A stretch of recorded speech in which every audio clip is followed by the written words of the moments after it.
we exercise our right of reply to one more attempt by the leader of Pakistan to tarnish the image of this august forum by bringing in matters internal to my country and going so far as to spew falsehoods on the world stage. While such statements deserve our collective contempt and sympathy for the mindset of the person who utters falsehood repeatedly, I am taking the floor to set the record straight. Regrettably, this is not the first time the leader of Pakistan has misused platforms provided by the UN to propagate false and malicious propaganda against my country, and seeking in vain to divert the world's attention from the sad state of his country, where terrorists enjoy free pass while the lives of ordinary people, especially those belonging to the minority communities, are turned upside down. Mr. President, member states are aware that Pakistan has an established history and policy of harboring, aiding, and actively supporting terrorists. This is a country which has been globally recognized as one openly supporting, training, financing, and arming terrorists as a matter of state policy. It holds the ignoble record of hosting the largest number of terrorists proscribed by the UN Security Council. Mr. President, we marked the solemn occasion of the 20th anniversary of the 9/11 terror attacks just a few days back. The world has not forgotten that the mastermind behind that dastardly event, Osama bin Laden, got shelter in Pakistan. Pakistan leadership continues to glorify him as a martyr.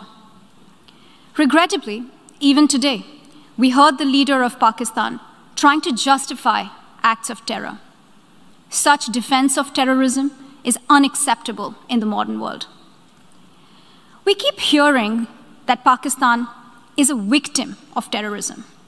This is the country which is an arsonist disguising itself as a firefighter. Pakistan nurtures terrorists in their backyard in the hope that they will only harm their neighbors.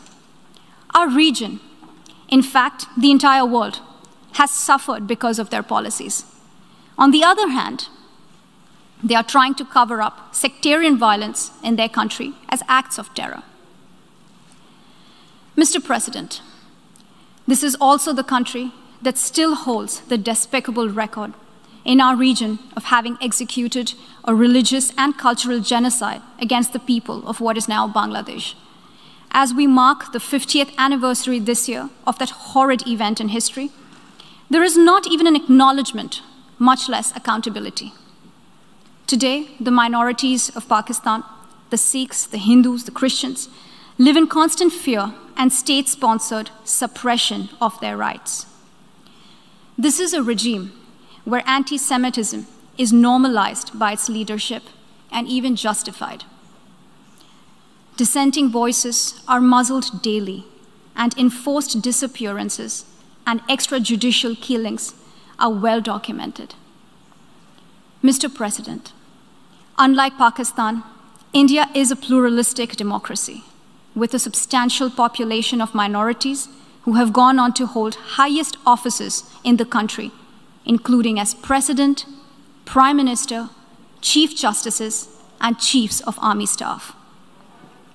India is also a country with a free media and an independent judiciary that keeps a watch and protects our Constitution. Pluralism is a concept which is very difficult to understand for Pakistan, which constitutionally prohibits its minorities from aspiring for high offices of the state. The least they could do is introspect before exposing themselves to ridicule on the world stage. Finally, Mr. President, let me reiterate here that the entire Union territories of Jammu and Kashmir and Ladakh were, are, and will always be an integral and inalienable part of India.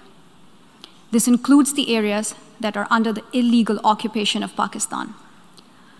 We call upon Pakistan to immediately vacate all areas under its illegal occupation. Mr. President, allow me to be categorical about India's position. We desire normal relations with all our neighbors, including Pakistan. However, it is for Pakistan to work sincerely towards creating a conducive atmosphere, including by taking credible, verifiable, and irreversible actions to not allow any territory under its control to be used for cross-border terrorism against India in any manner. I thank you, Mr. President.